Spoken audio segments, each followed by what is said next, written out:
Hello, everyone. It's Wednesday, which means it's another edition of Betting Weekly Game Bet Match, the number one tennis betting podcast brought to you in association with Bet Rivers, your hometown sportsbook. I'm Nigel Seeley over here in London. I'm joining him today with a little bit of a better internet connection. We just had a little test there. It's Sean Calvert, who's over in Belgium for the ATP 250 event in Antwerp. Sean, you had a bit of a morning trying to find, or afternoon, trying to find what your internet problems were. I think you've got to the bottom of it now, though, haven't you? I have now. There's two routers in this apartment for whatever reason. The one that I was sat next to yesterday doesn't do anything. Well, it's not connected to this internet anyway. It's connected to something entirely different.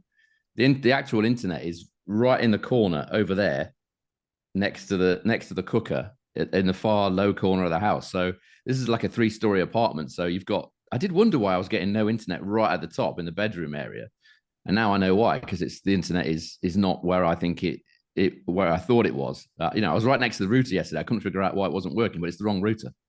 There's two. Much better today, I must admit. Absolutely, it should be. Yes, because I'm right next to the actual router as opposed to the fake one. Yeah.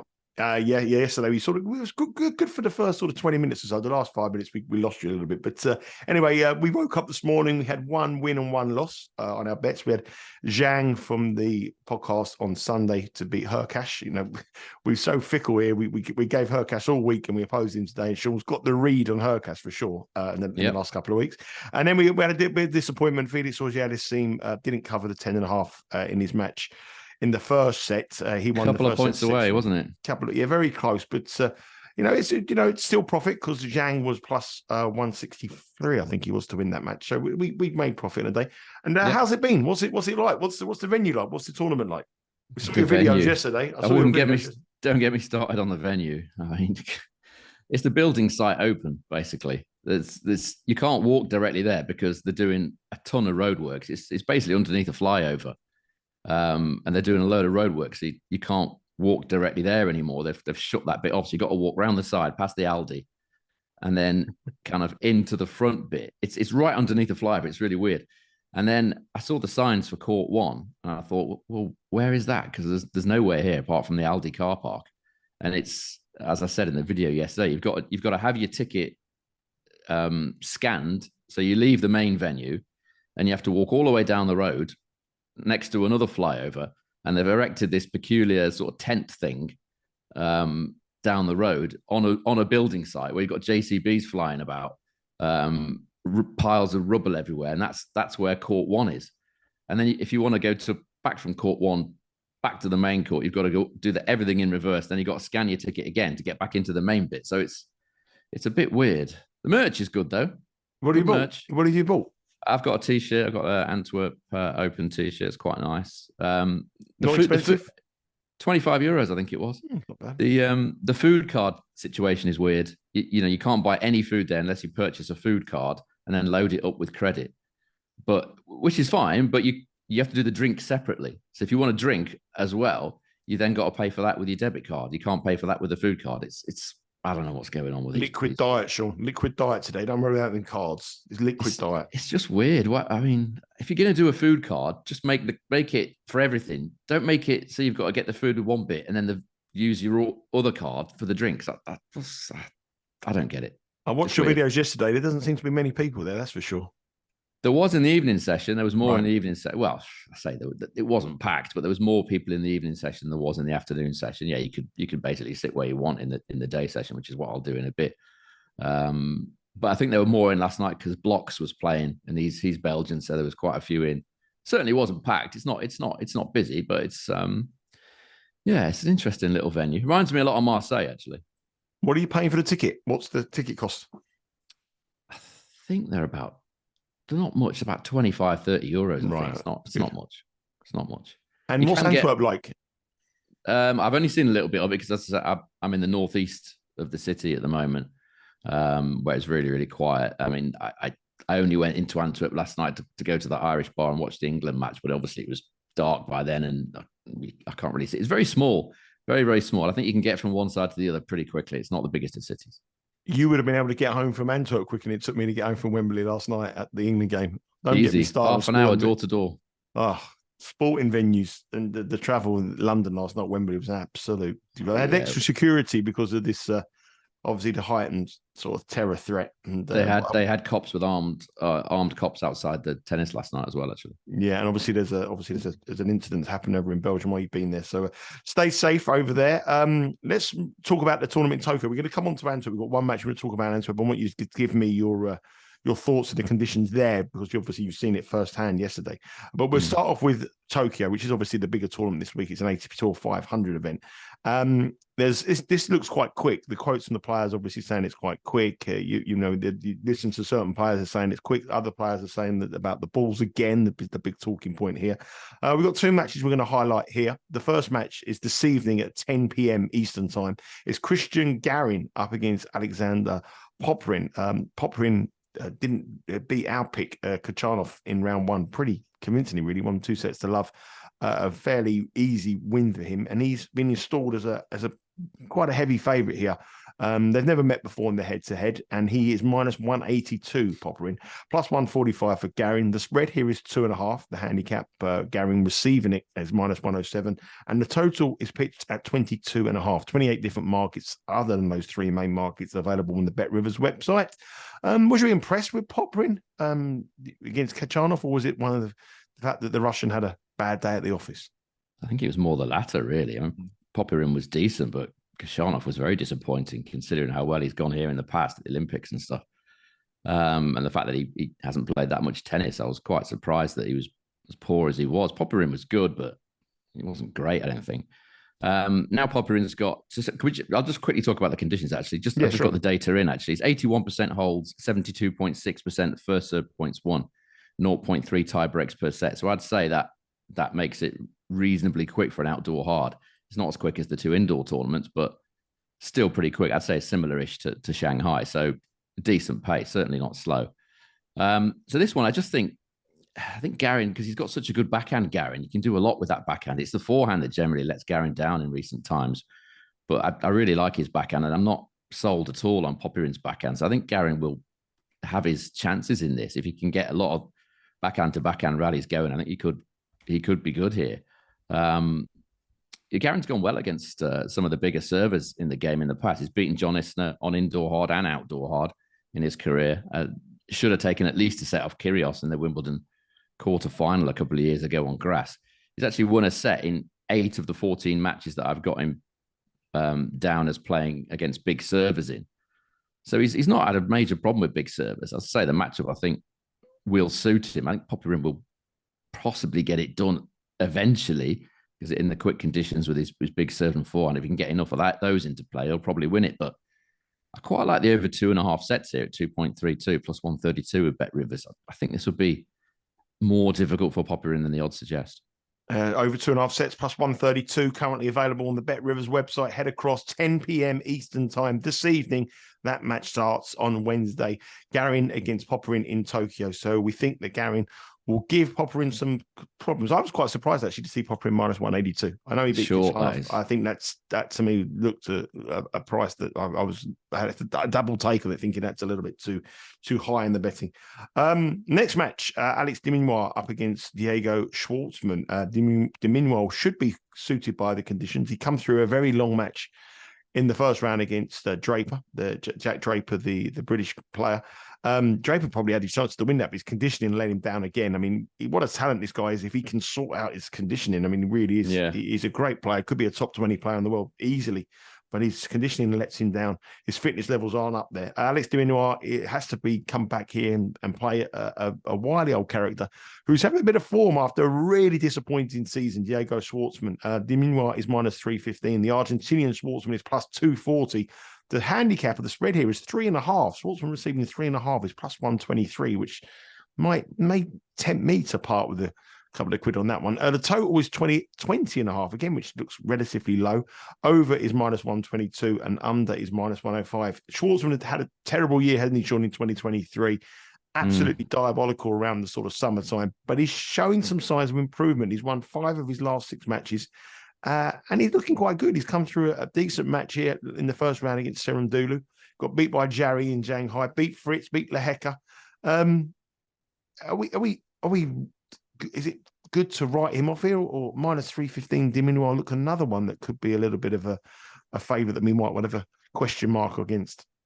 Yeah, I mean, Dominic won easily on the grass as a 1.19 chance in the summer, but he's bigger. He's almost double the price now, and that's due to Schwartzman improving. As you just said, his confidence is back. If we look at the last 1 month at main level, each player, Dominic, service points 1, return points 100, Schwartzman 100. And that's a big improvement for Schwartzman on the rest of the year that he's done. As you said, Dominic could have lost to Draper in the last round. Draper served for it. I think cramps got him in the end again, Draper. Disappointing for him and his fans and followers. But I think this will be closer. I think Schwartzman, the confidence is there, that from Shanghai. I think he's brought that in now to this tournament. Perhaps not ideal conditions for Schwartzman, but I think this is short on Dominic. It's a much bigger price than when they met on grass, but you wouldn't fancy Schwartzman on grass compared to for Dominic and the way that he was playing then, Schwartzman as well. So, I mean, I think I'm in agreement with you here. Over 21.5 games, that looks pretty decent. 1.97 with Bet Rivers. I think that's perhaps the spot to be looking at here. I think Schwartzman will give him a pretty good test. I think it was 20.5, Sean. The line is 20.5. Oh, well, I thought it was 21.5 earlier. No, the price. Bet Rivers have a different market on all the different games. You can go 20.5, 21.5. The okay, 20 so they brought it down. Yeah, 20.5 is minus 122, and 21.5 is around about minus 110. So you can really take your pick. But I think the 20.5 here and get 21 on your side is a decent bet. Minus 122. It's probably a little bit too short for you to get involved. You might go over the 21, but the 20.5 here, I always like to take the extra game at the lower price rather than because the amount of times I've hit the exact.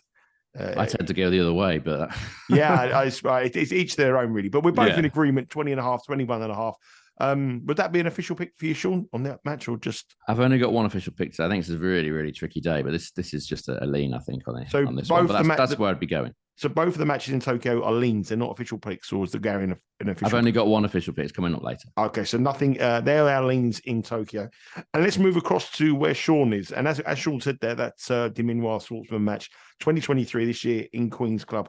Dominic won 6-2, 6-2, but it was a different Schwartzman there in very, very different quick conditions. What they're going to play tomorrow, it's going to be quick, but nowhere near as quick as Queen's Club. Antwerp, where Sean is. Sean, before we look at the match you've highlighted, which is an interesting match. What was your assessment of the court speed and the conditions? What you saw yesterday on your first day watching the action in Belgium? Yeah, it looked quick, and the data that I've got says it's quick. 85% holds and 74.4% first serve points won in the first 10 matches. 0.35 tie breaks per set. 7 of the 10 matches so far have featured at least one tie break. I had a word with the Dunlop guy there because I wasn't entirely sure whether they were using Dunlop AO balls, which is the ones they're using in Tokyo, or the Dunlop ATP balls, which is the one that the one that they use in a lot of tournaments. I say a lot. The guy actually told me how many it was. It's 30% of the tournaments they use this in, which isn't a lot, but it's the official ball of the tournament. It's the slower one, the one that people have been complaining about all year. But so it'd probably be even quicker if they weren't using those balls. But those are the conditions. Yeah, it's quick. Yeah, definitely on the quicker side. One of the quicker tournaments of the year as far as indoor is concerned. And the match we're going to talk about is probably the most difficult match to call as far as Bet Rivers are concerned for tomorrow. It's a game between Dominic Thiem and Hanfmann. You can't split them with the betting. It's minus 112 the pair. The total is 22.5. The head-to-head is a slight advantage for Hanfmann. They won in Kitzbühel in 2022, 6-4, 3-6, 6-4. So a long match there. Their record on indoor courts this season is pretty similar. 4-2 for Dominic Thiem, 3-1 for Hanfmann. To me, this looks a genuine 50-50 matchup. Their form coming in is almost identical. If you look at the records, they're almost identical in their last 6 matches. 1 win, 1 loss, 1 win, 1 loss, 2 wins back-to-back. Pretty much identical through the Asian swing as well.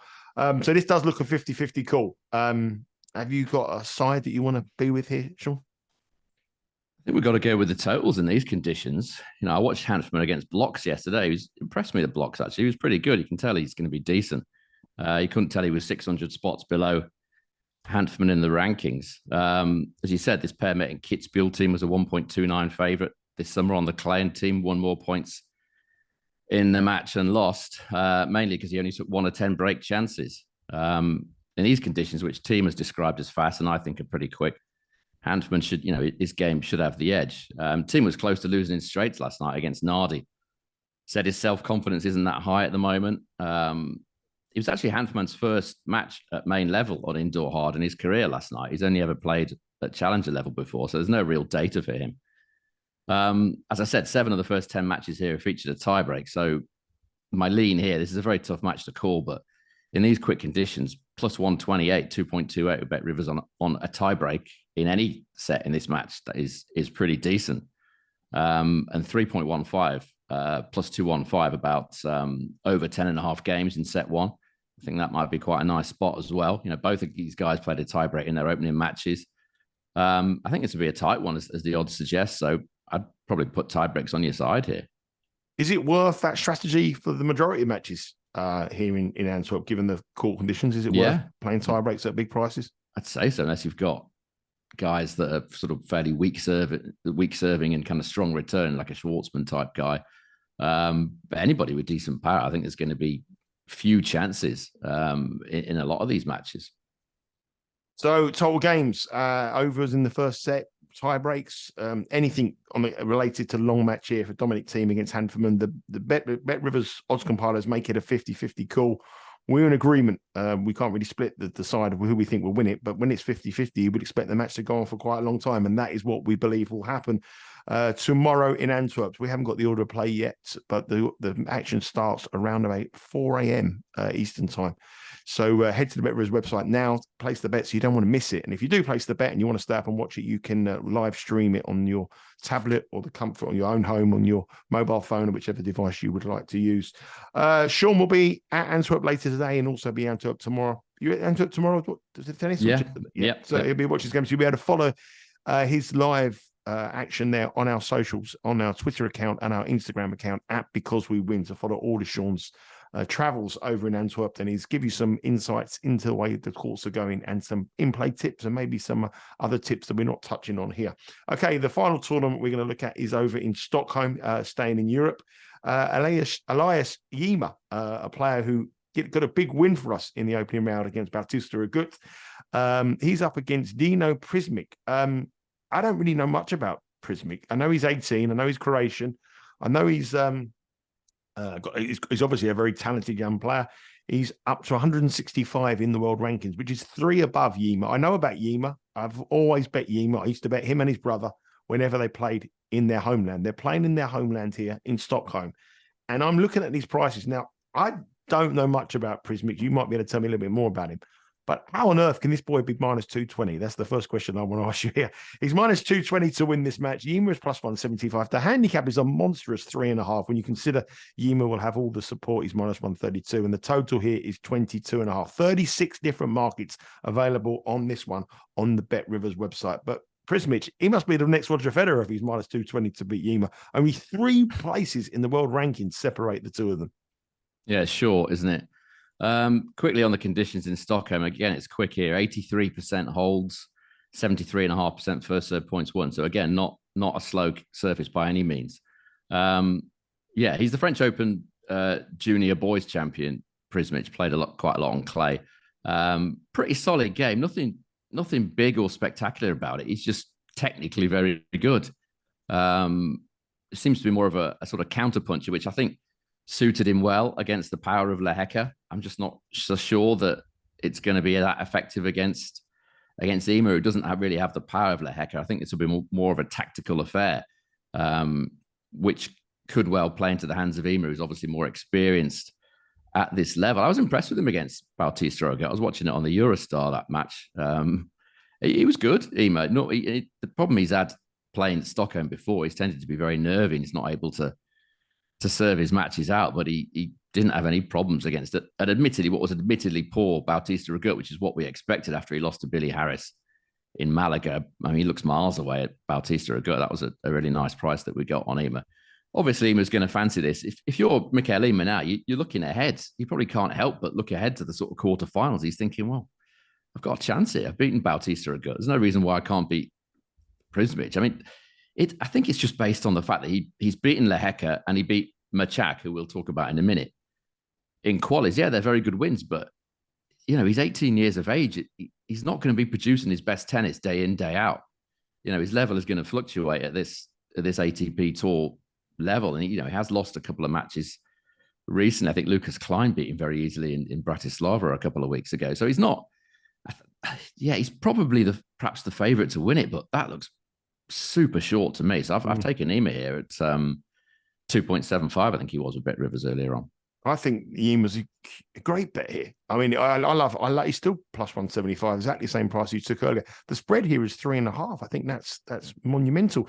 I mean, Prizmic he beat Leheka, obviously. 18-year-old kid beats a seeded player, biggest win of his career. Always auto fade for me. Always the next round. Yeah, I think it's sorry. Go on. No, go on, sure. I was just going to say that immediately I saw this price, I thought, really? Yeah, just maybe someone's seeing something in Prizmic, which, I have seen his talent, but that's short, really short in the circumstances. But coming into this tournament as well, it's 7 matches coming into the tournament. He lost 6 of them. He stepped up a level representing Croatia in the Davis Cup, was beaten easy when he come up to this top level. I think this is all a price on one match against Leheka, and I've always liked Ymer and his brother, but obviously his brother's now retired.